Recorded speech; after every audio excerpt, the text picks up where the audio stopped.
desde 94, quando a COGÉ iniciou seu trabalho de gerenciamento, a gente já entra no período de seca. Tanto que em 94, a primeira ação da COGÉ, nós entramos na COGÉ em 1º de julho de 94, a primeira ação nossa foi fazer um grande seminário no Jaguaribe. Na época o Oroz e o Banabuiú atendiam, né, todo o Vale e o Canal Trabalhador também, inclusive. E eles iam chegar ao final do ano em torno de 10%, ou seja, era uma situação muito crítica. Então a gente iniciou um trabalho de abordagem em relação a esse cenário crítico, que inclusive até serviu de elementos e fundamentou o desenvolvimento da metodologia de alocação de água, que na época nem chamava alocação de água, chamava-se planejamento da operação do reservatório, né? E ao longo dos anos foi evoluindo a nomenclatura para alocação negociada de água.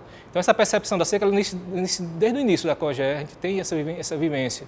E a gente tem essa percepção que ela é cíclica, né? Ela vai voltar. A gente sempre tem essa preocupação, de tanto que no processo de alocação, no processo de definição de cenários, a gente sempre aponta o primeiro e o segundo ano como um ano com tendência, assim, como se fosse um cenário mais conservador, como se fosse chover muito pouco nos próximos anos, para a gente poder ter uma reserva para atravessar aquele período.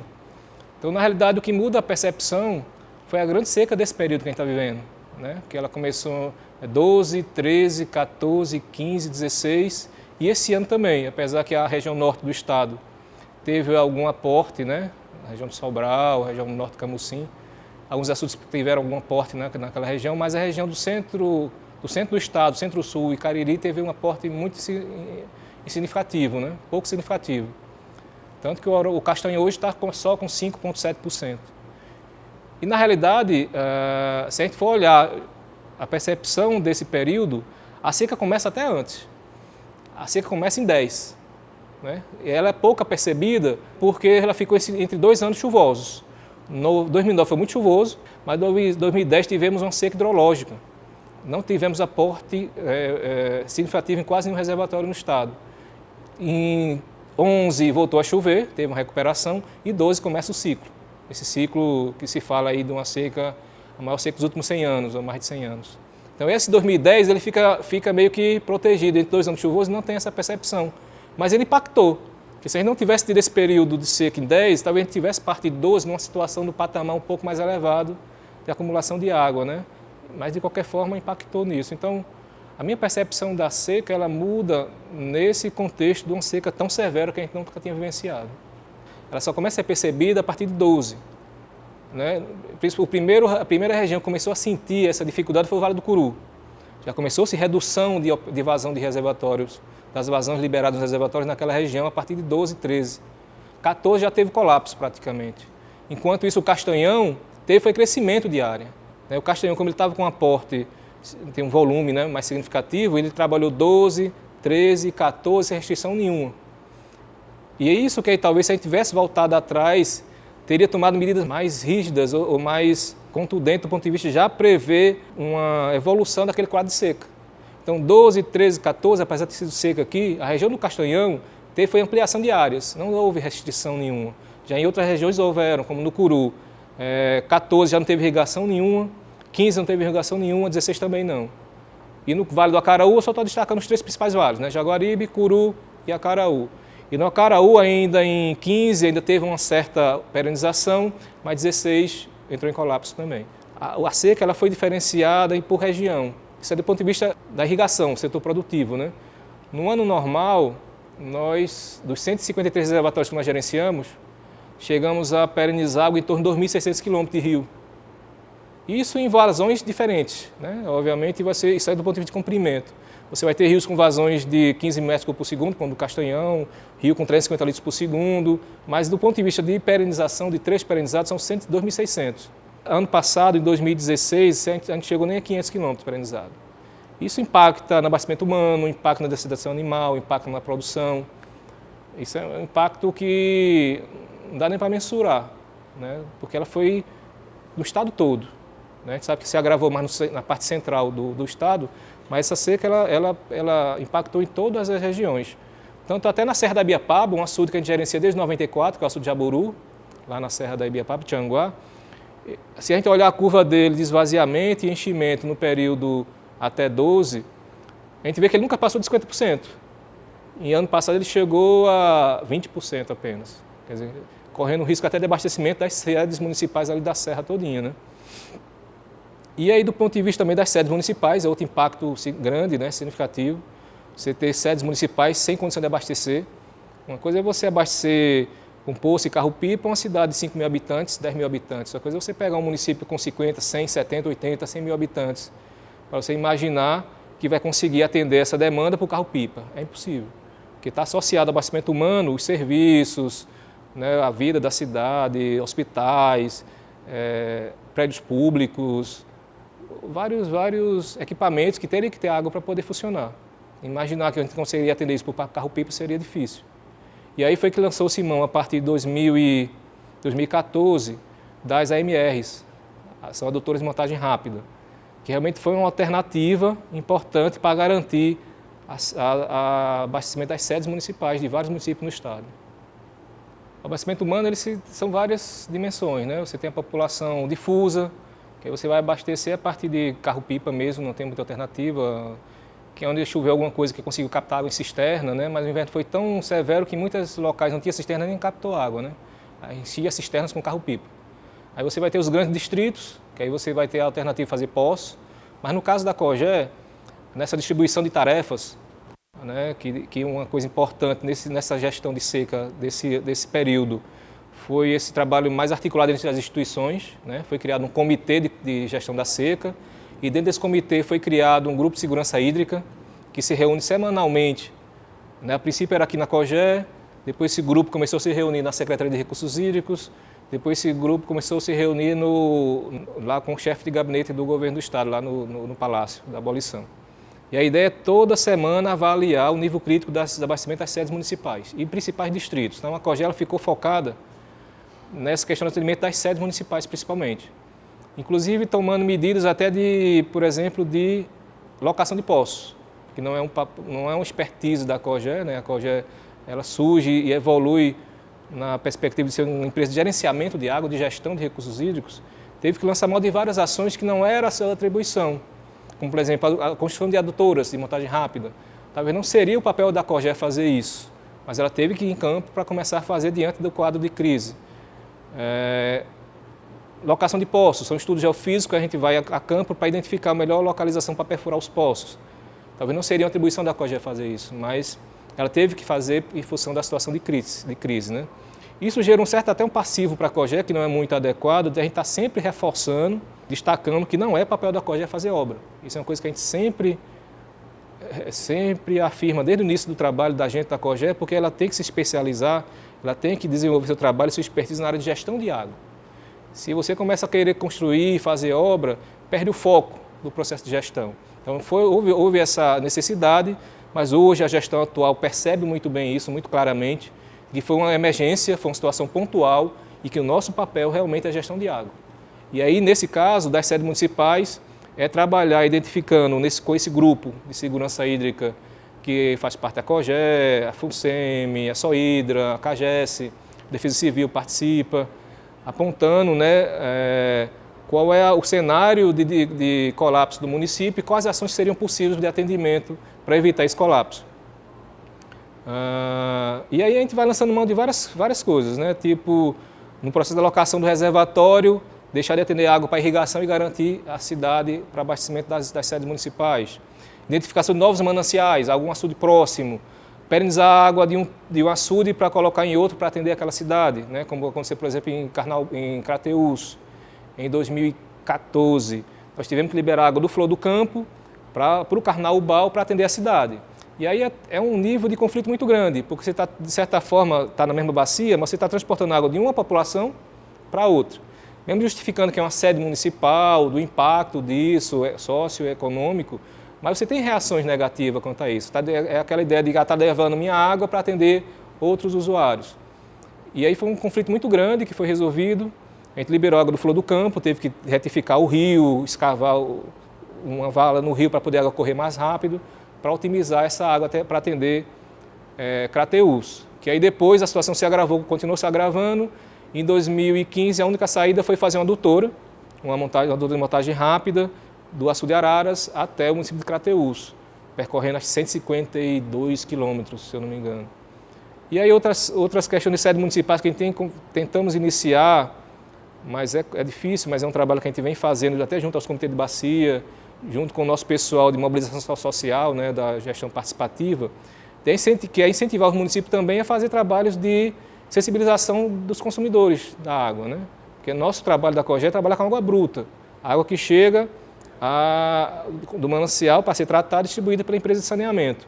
Mas em muitos casos a gente agiu também incentivando e apoiando alguns trabalhos de campanhas de sensibilização dos usuários, né, da situação de gravidade, para usar água de forma racional, de economizar água, essas coisas assim. As ações, a gente de certa forma já vinha relatando, né, ao longo que eu vinha falando, que seria a otimização dessa água, né, dos mananciais, priorizado para abastecimento humano, que é o que preconiza a nossa legislação, né, abastecimento urbano que a gente fala, né, porque quando a gente fala abastecimento humano, a gente imagina só uma pessoa que usa 100 litros dia de água na sua casa. Não é só isso. Quando você bota água na cidade, no perímetro urbano, como Crateús, Quixaramobim, a gente chama de abastecimento urbano, porque está associado aí, lá vai ter hospitais, vai ter hotel, vai ter padaria, vai ter salão de beleza, vai ter vários serviços associados dentro do processo de atendimento daquela comunidade.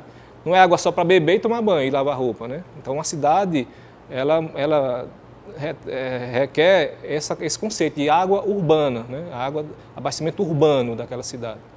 E aí nós tínhamos essa priorização para o abastecimento urbano, né? A identificação de novos mananciais, que a gente pudesse fazer esse deslocamento dessa água de um açude para outro. As adutores de montagem rápida se mostrou uma saída cara, mais eficiente, né? Do ponto de vista de atender sedes municipais importantes, como Tauá, Canidé, Crateús, Quixaramobim. Todas essas grandes cidades, elas só não entraram em colapso por conta de adutores de montagem rápidas que foram construídas. O processo de alocação, né, da negociação de água, ela é uma ferramenta importante também, né, no processo de otimização desse pouca água disponível. Essa articulação institucional, acho que é uma ferramenta importante, onde você tem as instituições discutindo e conversando, né, e propondo ações e dividindo responsabilidades, como a empresa de gestão, a Secretaria de Recursos Hídricos, as prefeituras, as empresas de saneamento. Acho que essas seriam as linhas mestres desse trabalho que estamos conseguindo levar até agora. Ao longo desses 20 anos que eu trabalho na COGE, a gente sempre teve essa percepção, essa preocupação. E se vier uma seca no próximo ano? Tanto que a gente sempre imaginava um processo de cenarização de um açude, a gente sempre botava o cenário pior para o próximo ano. Né? Então, vamos alocar água para esse ano, o açude está com 60%, vamos imaginar que ano que vem é zero de aporte. Em alguns casos, quando o açude é ligado a uma sede municipal importante, projeta-se até 2 anos para frente. Mas isso não chega a ser um planejamento de seca, né?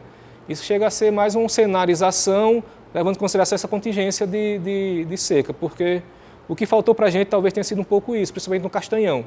Se a gente tivesse talvez um planejamento, uma gestão de seca para aquele reservatório que é estratégico do estado todo, que abastece toda ali aquela região, inclusive a região metropolitana de Fortaleza, a gente teria talvez estabelecido alguns gatilhos, alguma sinalização que apontassem para a gente que talvez estivesse na hora de começar a restringir alguns usos. Como eu falei no início, o açude, a gente estava em seca em 12, 13, 14 e o Castanhão liberando água, né, crescente e a demanda aumentando e a exploração de irrigação aumentando na região. E a gente não poderia ter caído nesse erro. E se a gente tivesse um plano de gestão de seca, talvez apontasse para a gente esses cenários, esses pontos de alerta, né, esses mecanismos que a gente fosse acionando à medida que ele chegasse em cada percentual de acumulação. Tivemos alguns problemas de infraestrutura, por exemplo, o eixão das águas. É um eixo de transferência que vem do açude Castanhão, são 250 quilômetros, né? E ele foi dimensionado para 22 metros cúbicos por segundo, só que os sifões, né, que é uma estrutura que passa água atravessando rios e estradas, ele foi dimensionado só para metade. Isso fez com que a água que a gente precisasse trazer para Fortaleza, além de vir pelo eixão, a gente tinha que liberar no rio, percorrer 160 quilômetros e bombear lá em Itaiçaba para cá. Quando se a gente tivesse um recurso, ou se tivesse sido feito a segunda fase do eixão, que é exatamente a duplicação desses sifões, a gente poderia ter abastecido Fortaleza só pelo eixão das águas e não precisaria ter perenizado todo esse trecho até Itaiçaba, né? Numa condição de a gente teria que deixar a água sobrando na barragem para bombear para Fortaleza. Teria otimizado melhor essa questão do uso da água, até porque na oportunidade, como era o trecho que estava perenizado, houve muita expansão do uso dessa água, né? Principalmente da carcinicultura. A região ali de Jaguaruana, houve uma expansão descontrolada da carcinicultura e houve um consumo, né, crescente. E aí, para a gente fazer isso em 2016, chegou no ápice. A gente tinha pouca água no Castanhão, tínhamos que fazer chegar em Itaiçaba, porque o Eixão não conseguia trazer toda a água que Fortaleza precisava. E aí teve que fazer uma operação que a gente chamou de operação em ondas. Né? Teria que não trabalhou mais com aquela vazão contínua. Tinha que trabalhar o Castanhão chegando a 3 metros, pulando para 18, pulando para 20, fazendo ondas, para que essa água pudesse atravessar essas demandas, né, que a gente já tinha identificado e pudesse bombear em Itaiçaba. Mesmo assim, houve muita dificuldade para conseguir fazer essa operação e a gente bombeou naquele ano bem menos que a gente imaginava bombear por Itaiçaba. E aí o que aconteceu? Com essa diminuição desse volume que a gente trouxe de Itaiçaba, a gente teve que usar mais a reserva local. São açudes que estão próximos aqui de Fortaleza, do sistema Pacuti, Riachão, Gavião e o Pacajus, que aí você tem que, quando não chega a água para repor esse equilíbrio entre evaporação, consumo e cotas operacionais, aí você tem que começar a consumir essa água. E aí você tem, o sistema começa a ser pressionado. E aí você tem uma fragilidade do sistema metropolitano. A gente teve que recorrer ao governo federal várias vezes, várias adutoras, porque as AMRs foram construídas em várias fases, fase 1, 2, 3 e 4.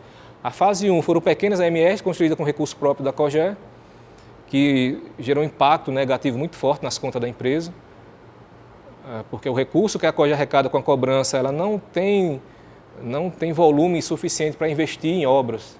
O recurso que a gente arrecada é basicamente para gestão, operação e manutenção. Depois, na segunda fase das AMRs, a gente conseguiu recurso do Ministério da Defesa Civil, né? Foram algumas adutoras, aí foi importante.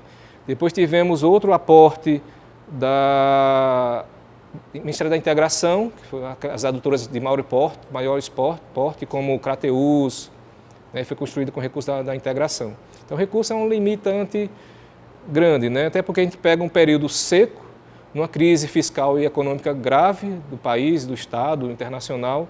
Então, a gente confluiu um cenário muito complicado, né?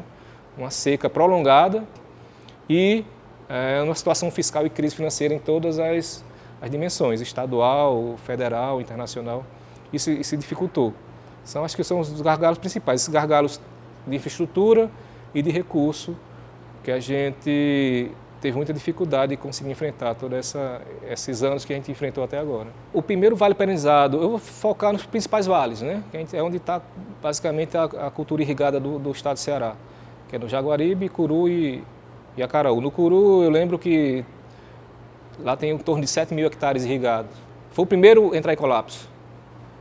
E o pessoal, principalmente de outras instituições, acusavam dizendo que a COGÉ deixou secar os açudes do Pentecoste, né? Os açudes da Vale do Curu. Na realidade, como é um processo feito em negociação, né? Esse processo da alocação é feito com os comitês de bacia, lá no caso do Curu, com o comitê do Curu, a gente percebe a preocupação de você não criar um impacto econômico muito forte, né? Então, enquanto tem água, é possível fornecer para o setor produtivo, é importante fazer isso. Porque você começa simplesmente seria muito mais fácil chegar numa situação de alerta, corta toda a irrigação, fica só para abastecimento humano. E as pessoas vão viver de quê? Né? Qual vai ser o impacto econômico dessas pessoas, né? Social, né? E aí, o Vale do Curu ele foi utilizado para atender esses usos produtivos, principalmente os perímetros públicos que temos lá, o Curu Recuperação, Curu Paraipaba, até onde foi possível. Quando chegou no limite, a gente disse, não, agora é abastecimento humano. Mas também já era o limite mesmo, né? O Pentecoste, um açude de 395 milhões, chegou a 8 milhões, né? abaixo do volume morto. Então, houve muita crítica em relação a isso. Por que deixou chegar nesse ponto? Mas porque é necessário pensar que as pessoas eles não só bebem água, eles têm que viver, eles têm que produzir, têm que gerar renda, têm que gerar emprego. E um vale perenizar de 7 mil hectares e dizer que não tem água para nada disso é um impacto muito grande. Desemprego, dos pequenos irrigantes, né? Esse processo de alocação é um processo negociado. Então, no Curu chegou até o limite mesmo. E como a gente não tinha um planejamento a longo prazo, né, a gente vinha dentro de cada ano o cenário, né, que se colocava o desvaziamento do reservatório. E no Curu, por exemplo, a seca lá começou até antes mesmo. 10 foi um período, como eu falei inicialmente, um período que não teve aporte nos reservatórios, 11 foi um aporte pouco significativo e começou 12, 13, 14, 15, 16. Então foi o primeiro vale a sofrer o impacto. Apesar que a gente já vinha reduzindo ele a partir de 12. Como a gente já viu que 12 era uma seca e havia a tendência de crescimento do El Niño, a gente sabia que a seca ele ia perdurar. Então começou-se a ter medidas desde 2012, 13, mas chegou em 14, foi colapso total no Vale do Curu.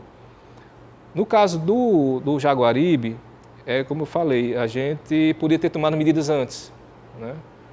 Mas aí eu acho que a gente aprendeu muito com essa seca. A gente passou um período onde teve quase 10 anos sem problema hídrico quase nenhum. Desde 2002, 2, 3, 4, 5, 6, 7, 8, 9. Em 2004, quase todos os açudes sangraram. Em 2009, novamente, quase todos os açudes encheram. Então, a gente passou um período de quase 10 anos sem ter problema, uma coisa pontual, mas, em geral, de crise hídrica ou de problema de disponibilidade hídrica para atender as demandas. E aí deu a ideia de que a gente tinha água demais, acho que é isso. Então, afrouxou nossos controles. Para você ter ideia, no Jaguaribe, por exemplo, nós tínhamos várias sessões de controle ao longo do rio, para acompanhar como é que se comportava o trecho perenizado e onde é que estavam os maiores consumos. Na medida que foi chovendo, outro ano cheio, outro ano com bastante água, essas sessões começaram a deixar de ser controladas. Então, as pessoas vão começando a perder esses mecanismos de atuação da seca no período crítico. E aí a gente, em 2012, no Castanhão, em plena seca, uma perspectiva de El Niño, de agravamento da seca, a gente continuou aumentando o consumo na região. Não só a gente, a COGÉ, os próprios usuários queriam que tivesse mais água na liberação da comporta. Eu me lembro da reunião de Iguatu de 2014, onde a COGÉ propôs como limite na cenarização, porque na reunião de alocação a gente vai para a reunião dos comitês, no caso do Jaguaribe, a gente reúne os 5 comitês de bacia, porque são 5 regiões que compõem o grande vale do Jaguaribe. E na apresentação dos cenários, a COGÉ coloca algumas opções de liberação de água. E eu lembro muito bem, na reunião em Iguatu, que a COGÉ estava propondo 25 metros cúbicos por segundo para o Castanhão como limite. E o pessoal foi a 28, foi a 30. Os próprios usuários estabeleceram limites maiores para atendimento dessas demandas. E acho que foi por conta dessa ideia de achar que a gente tinha água demais. O Castanhão nunca ia secar. Castanhão com 7 milhões de metros cúbicos, 6,7 bilhões de metros cúbicos. Eu acho que tanto a sociedade, os usuários, tinha a percepção de que o açude enchendo não teria mais problema, como o próprio sistema acho que talvez tenha pecado um pouco nessa ideia. Não, o Castanhão não vai ter problema não. E teve. A gente aprendeu com essa seca que, independente do tamanho do reservatório, no semiárido, ele pode ter colapso, ele pode ter problema. Então, a gente tem que ter um planejamento que me diga pontos de alerta que possam me direcionar os limites de liberação de água daquele reservatório, que a gente não tinha naquela oportunidade. E aí, tanto que, por exemplo, há 10 anos atrás, você ia no Vale do Jaguaribe, não existia um pé de cana-de-açúcar plantado. A gente foi fazer o cadastramento em 14 e identificamos 2.000 hectares de cana-de-açúcar. Altamente consumidora de água, uma região que deveria ser priorizada para usos mais otimizados.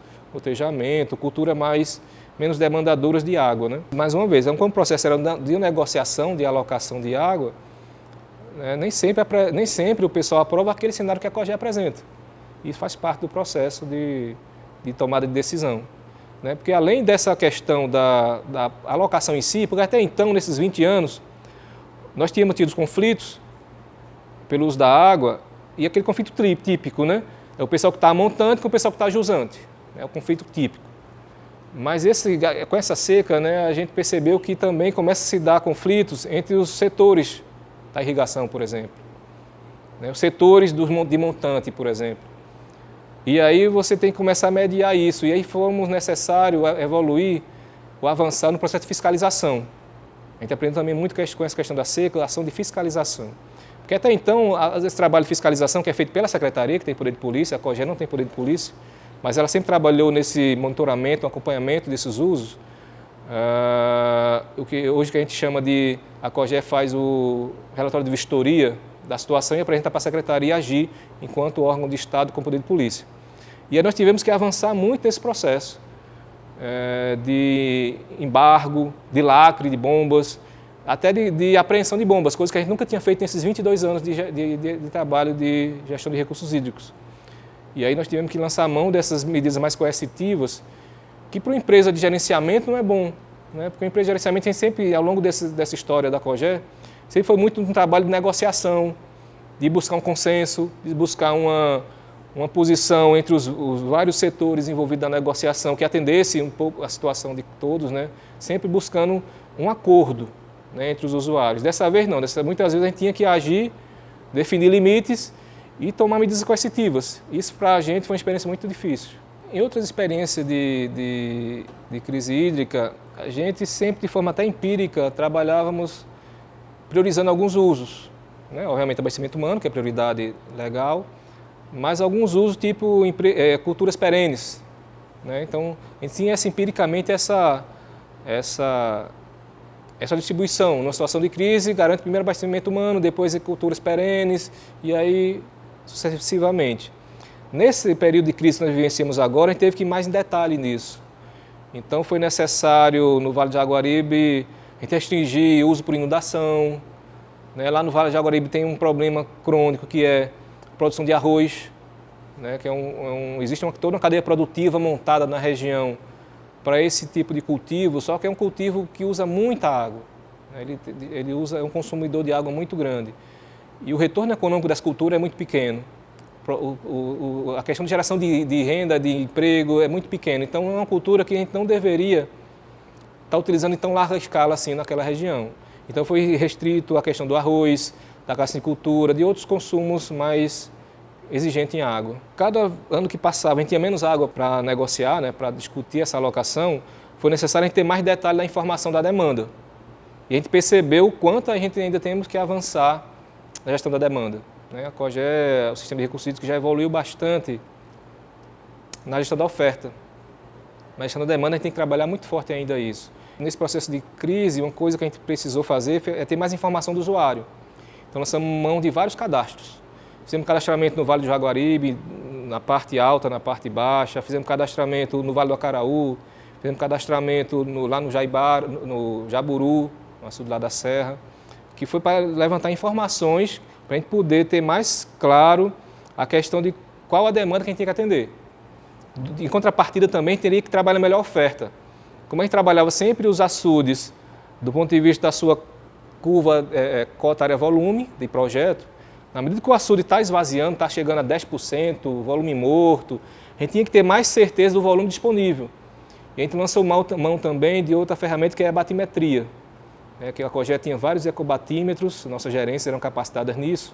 Um deles fazia um trabalho com barco ao longo desse local que tinha água ainda, com sonar, que é o ecobatímetro, e a partir disso a gente conseguia dimensionar exatamente o volume de água disponível. E por surpresa não muito agradável nossa, muito desses reservatórios, que a gente imaginava que tinha um volume maior, quando a gente fazia a batimetria, estava um volume bem menor. E aí, por vários motivos, pode ter sido assoreamento, pode ter sido erro na topografia na época do projeto, por vários motivos. E aí a gente tinha que lançar a mão dessa informação, que foi importante também, para a gente saber exatamente a água disponível que nós tínhamos naquela oportunidade.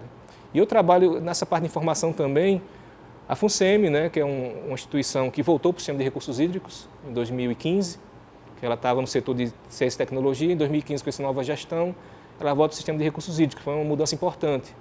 Porque a FUNSEMI ela traz elementos importantes tecnológicos para fundamentar melhor essa questão da alocação. Então ela começa a trazer para essa discussão o componente climático, previsão climática, previsão de afluência do aporte, e a gente tem mais elementos para discutir essa cenarização para a alocação de água. Porque foi um processo longo e foi se agravando.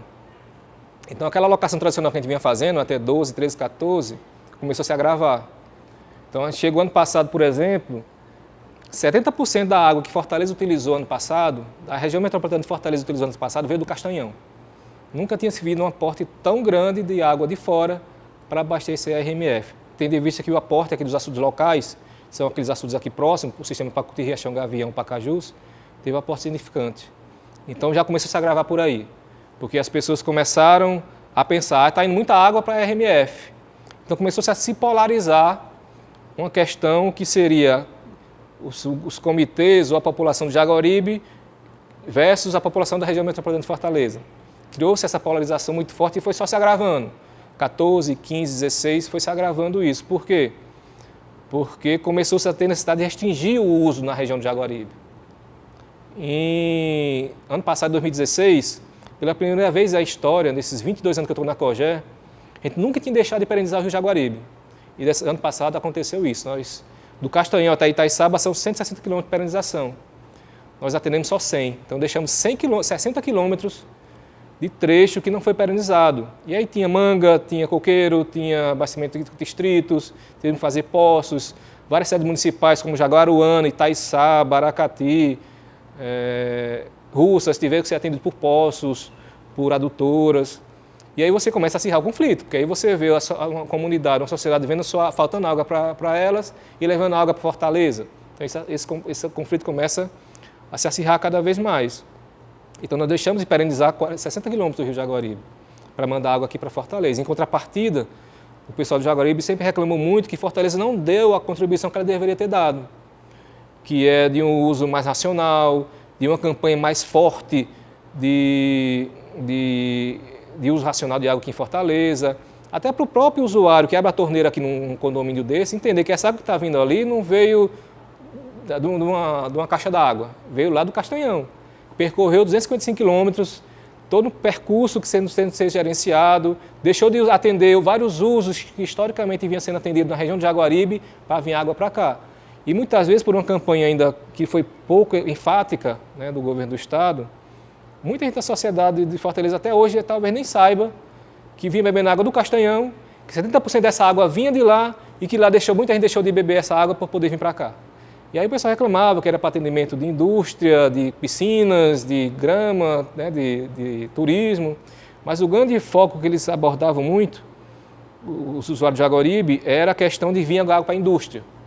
Isso mais do ponto de vista do discurso, porque sempre que a gente apresentava os cenários, ao longo de todos esses anos, a gente sempre foi muito claro com essas informações, que o consumo industrial desse trecho da região metropolitana de Fortaleza não chegava a 10% desse consumo. Então, se a gente estava mandando 10 metros cúbicos para cá, apenas 10% disso seria para as indústrias, que seria o Distrito Industrial de Maracanaú, o CIP, né, aqui no PECEM, né, e as termoelétricas, que foi outro também foco de conflito. Como é que eu deixo de irrigar o Vale de Jaguaribe e mando água para atender uma termoelétrica? Então, vários argumentos foram lançados, vários acirramentos foram tomados, e a COGÉ tentando fazer várias mediações e apresentar as informações. E, obviamente, numa situação de conflito, as pessoas preferem negar a informação, dizer que essa informação está errada, você não está me dando a informação certa. Por mais que ela vinha se mantendo coerente ao longo de todos esses anos, né, mostrando que realmente o consumo veio de Fortaleza diminuiu, né, caiu 20%, em torno de 20%, de 12% para 8%. O consumo industrial aí proporcionalmente subiu um pouco, né, de 10% para 12%, mas as informações já vinham sendo fornecidas para o usuário. Então, na medida que esse discurso vai sendo colocado, as informações são coerentes e são repetitivas, começa a esvaziar um pouco, mas ainda ressoa, ainda repercute. Né? Está mandando água para a termoelétrica, estão mandando água para as piscinas de Fortaleza, né? Não está tendo racionamento nenhum, não está tendo controle nenhum dessa água. É para arrecadar recursos no sistema industrial, várias. Então o conflito foi muito difícil, foi muito acirrado. Isso foi uma fase da parte do Castanhão. Quando foi ano passado, em 2016, tivemos outra face desse conflito, que foi trazer água do Oroz para o Castanhão, que foi outro conflito. Porque assim, antes do Castanhão, quem abastecia Fortaleza quando era necessário, mesmo pelo Canal Trabalhador, era o açude Banabu e o Oroz. Quando foi construído o Castanhão e ele encheu em 2004, o Oroz deixou de atender esse trecho. Então, desde 2004, o açude Oroz não atende o Baixo Vale nem Fortaleza. Então, ele meio que ficou preservado. E na medida que ficou preservado, ele deixou de trabalhar com vazões que chegavam a 21. Eu me lembro, em 95, 96, trabalhávamos com vazão média de 21 metros cúbicos por segundo, 19. De repente, em 2004, ele baixa para 4, para 5. E os usuários começam a achar que essa água é só deles mesmo. Não, essa água é aqui mesmo, a vazão é essa. E aí, por conta de ele estar sendo menos utilizado, ele se preservou um pouco mais, e tinha uma reserva de água. E aí, ano passado, foi necessário trazer água do Oroz para o Castanhão. E aí o conflito foi grande. Porque a comunidade de lá dizia, não, essa água não pode ir mais para Fortaleza. Mesmo a gente informando que ela desde 2004 não vinha mais. Mas as pessoas preferem acreditar, né, de que essa água estava vindo e agora não é para ir mais. Mas em 2004, 5, 6, 7, 8, 9, 10, 11, 12, 13, 14, 15, 16, quantos anos sem vir água para cá? E aí o Oroz foi chamado a contribuir com essa vazão para o Castanhão. E aí, um conflito grande, ameaçaram fechar a válvula do açude. O pessoal do Icó Lima Campos, que recebe água do Oroz, que inclusive, porque assim, existe um canal que liga o açude Oroz ao açude Lima Campos, que abastece a cidade de Icó e o perímetro irrigado de Icó Lima Campos. E esse canal, ele corta quando o açude Oroz chega em 700 milhões de metros cúbicos, que cortou em setembro de 2015, ou seja, antes de mandar água para Fortaleza. Ele não podia argumentar que secou porque foi para Fortaleza essa água, né? Mas aí, mesmo assim, nós tivemos que ter algumas ações lá na região, ter perfurar poços em Quixelô, em Oroz, porque na medida que o açude ia ser liberado uma vazão maior, esse açude ia secar um pouco mais rápido.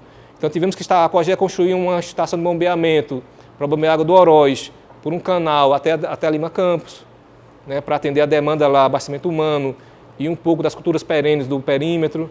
Então, isso para tentar minimizar esse conflito, atender essas demandas para evitar um acirramento pior, porque nós atendemos essa região de Icó, então os usuários já começaram a achar que estava sendo assim, atendido, né, mais ou menos, já evita aquele acirramento de ir lá, fechar a comporta, de fazer manifestação, esse tipo de situação. Então, a evolução do conflito na região do Jaguaribe foi se agravando cada vez mais.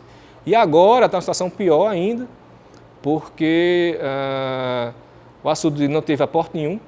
Praticamente, no ano passado ele teve 50 milhões de metros cúbicos, esse ano ele teve 100 milhões de metros cúbicos. Isso para um açude de 6 bilhões não altera o quadro dele. E aí ele vai ter que trabalhar mais restrito ainda.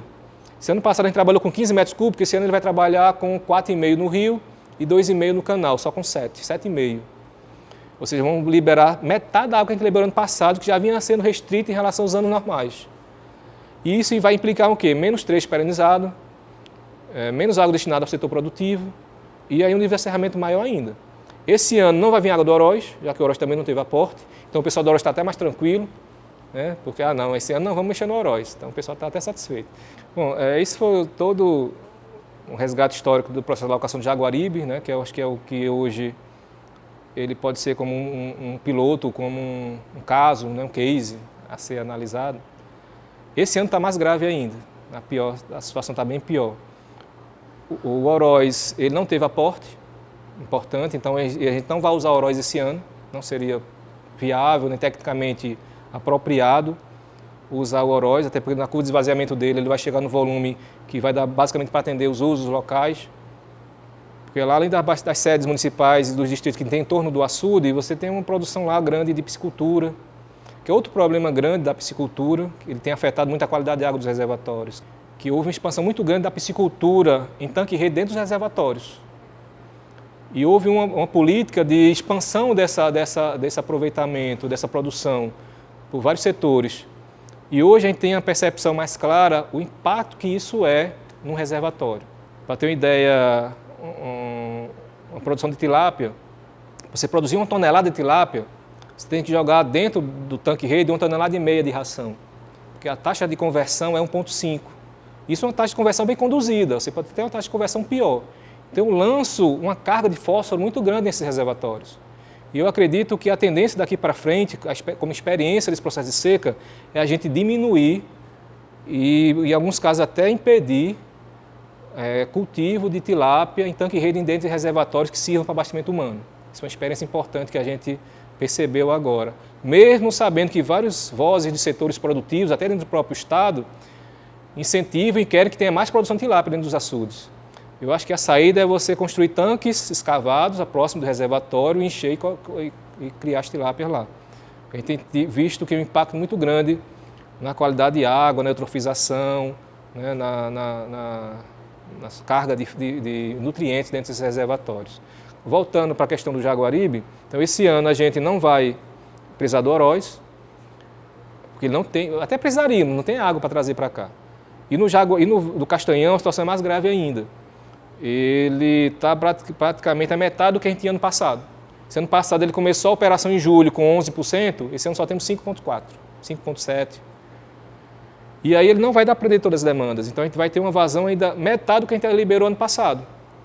Então a gente vai liberar em torno de 4,5 no Rio, em torno de 2,5, 3, 4,5 no Rio, 3 no Eixão das Águas. E essa água que vem pelo Eixão das Águas não é nem para atender Fortaleza, porque ainda bem que esse ano, diferente do ano passado, teve um aporte razoável nos açudes aqui locais da RMF, Pacuti e Região Gavião, que somando hoje estão acumulando em torno de 49% da capacidade. Então dá para atender, abastecer Fortaleza nesse período e torcer que chova na próxima quadra chuvosa, porque se não chover a gente vai ter problema de abastecimento em Fortaleza, já que a gente vai estar esgotando a reserva local e o Castanhão está basicamente se exaurindo também, só está com 5%. E aí esse ano o processo de alocação foi diferenciado. Geralmente a gente espera a reunião de alocação com os comitês de bacia, negocia-se um processo de propostas de liberação de água. Ano passado já foi muito difícil, eu não destaquei isso. Historicamente a gente sempre faz uma reunião de alocação em julho, um pouco mais cedo, quando o inverno é ruim, e é suficiente. Ano passado a situação estava tão grave, foi necessário fazer 2 reuniões de alocação. Fizemos a primeira em Quixadá, com algo em torno de 500 pessoas participando. Não conseguimos fechar uma proposta, fomos até 4 horas da tarde discutindo, e nós jogamos essa discussão para mais uma reunião extraordinária. Então fizemos 2 reuniões de alocação para conseguir fechar um acordo ano passado. A segunda reunião foi em Limoeiro, que em torno também de 450 pessoas. Em Limoeiro já foi uma pressão muito maior do pessoal ali próximo do vale, ali do Baixo Vale, dos cassinicultores, uma pressão muito grande por água daquela comunidade, daquele setor produtivo.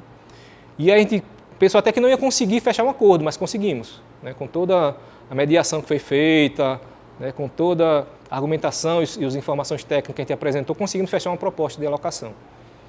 Esse ano a situação estava tão grave que a gente não tem nem que cenário levar para lá. Porque geralmente a gente leva 3 cenários, cenário A, B, C, e os comitês discutem e negociam um dos cenários. Esse ano não tem nem como fazer cenários. A gente tem um limite.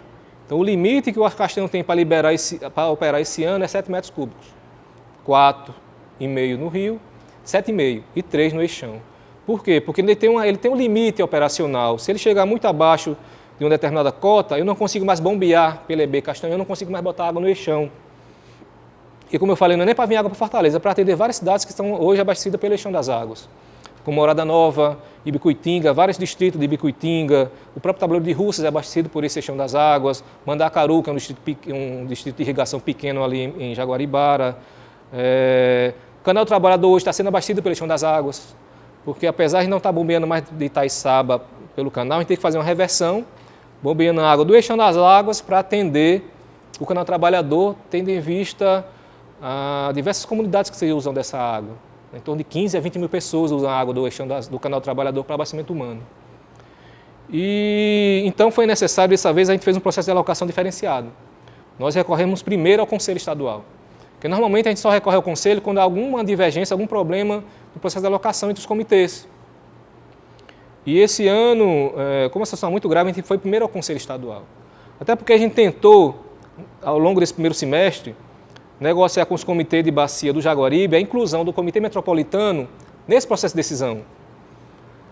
Porque a gente já vinha percebido isso, que o sistema Jaguaribe não era mais o sistema só Jaguaribe. Com a questão do Eixão, houve uma incorporação artificial de outra bacia.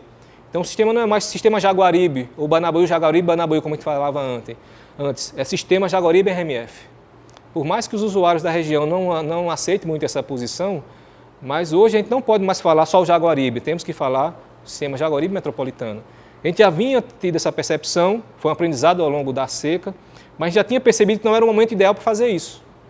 No momento de acirramento de posição, de crise, de conflito, não é o momento adequado para você fazer mudança metodológica. Mesmo sabendo que o Comitê Metropolitano deveria estar nesse processo decisório. E essas reuniões que ele vinha participando meramente como observador. E aí você criou um conflito, de certa forma, entre o Comitê Metropolitano, o Comitê de Bacia, e os comitês do Jaguaribe.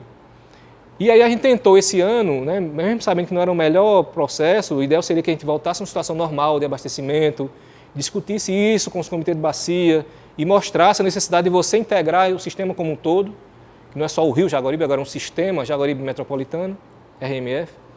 Tentamos fazer uma proposta de uma comissão já envolvendo o Comitê Metropolitano com poder decisório, né, com poder de voto.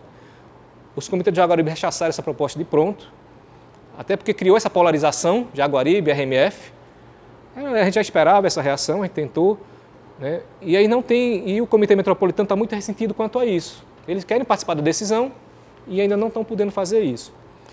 Além dessa questão e a questão da gravidade da crise hídrica, nós lançamos primeiro a mão do CONER. Então fomos ao CONER apresentar os cenários do Jaguaribe, do Oroz, do Castanhão principalmente, e foi aprovada uma resolução na reunião da semana passada, a reunião foi dia 9, se eu não me engano, em que já definimos os limites para o Castanhão.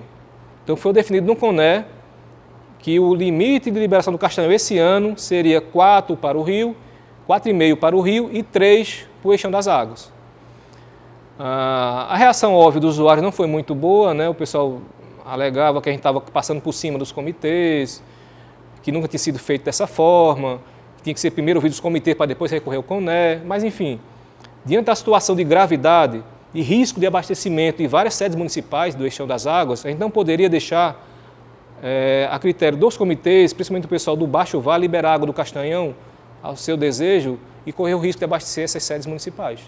Então foi necessário levar ao CONER uma salvaguarda, né, uma salvaguarda para garantir um limite que o açude pode operar. E não é, então a gente vai levar para a reunião de dia 14 em Iguatu, essa reunião de alocação de água do segundo semestre de 2017, apenas um cenário. 4,5 para o rio e 3 para o Eixão. E a gente vai discutir o quê? O que fazer com essa água. O que é que a gente vai restringir, qual os tipos de recorde, de controle que a gente vai fazer, até onde essa água vai conseguir chegar. E aí vai ser uma discussão muito difícil esse ano, né, lá no sistema. E aí, dentro dessa resolução também do Conselho, ficou bem textual que esse ano a gente não utilizaria a água do açude Oroz, tendo em vista também que teve um açude que não teve um aporte significativo para nesse ano.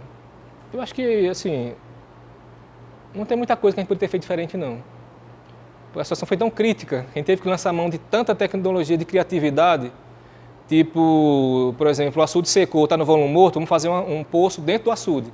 Aproveitar o reuso de água, poços em sede municipal no cristalino, que a gente sempre imaginou que o cristalino não serviria para nada, mas o cristalino foi fundamental em muitas sedes municipais para tirar do colapso. Boa Viagem é um símbolo, é bem emblemática, né? Boa Viagem é uma cidade municipal lá no Sertão Central, em pleno cristalino, não tinha um manancial próximo para trazer um MR, tivemos que fazer poço. Ano passado, em 15, 16, furamos 130 poços na cidade para abastecer a sede municipal. E aí foi lançado mão de várias articulações de instituições, né? Duas coisas acho que a gente tem que fazer, que eu faria diferente talvez. Não, com certeza. Primeiro, a gente tem que ter um plano. Tem que ter um plano de seca, a gente tem que ter um plano de gestão de seca, porque a gente sabe que ela vai vir de novo. A gente vai passar 10 anos chovendo, vai ser todos os reservatórios, a gente vai dar aquela relaxada, depois vai vir outro ciclo de seca. E pega a gente sem os controles necessários. Então, uma primeira coisa, a gente tem que ter um plano de gestão de seca, a gente tem que ter gatilhos que apontem para a gente medidas a serem tomadas diante do quadro de acumulação de água dos reservatórios. Não deixar isso meramente a uma definição deliberativa de um colegiado que tem uma visão muito de curto prazo. A alocação é de curto prazo. Eu tenho água, eu quero atender hoje. Mas a gente tem que pensar isso em um longo prazo. E aí só um plano de gestão de seca poderia fazer isso. Então, o açude com tantos por cento já tem que dar um gatilho, é ter menos. Isso aqui tantos por cento, isso aqui é menos. Já vai restringindo tais tipos de uso. Acho que é necessário esse plano. E outra coisa que é necessário, que a gente não tinha,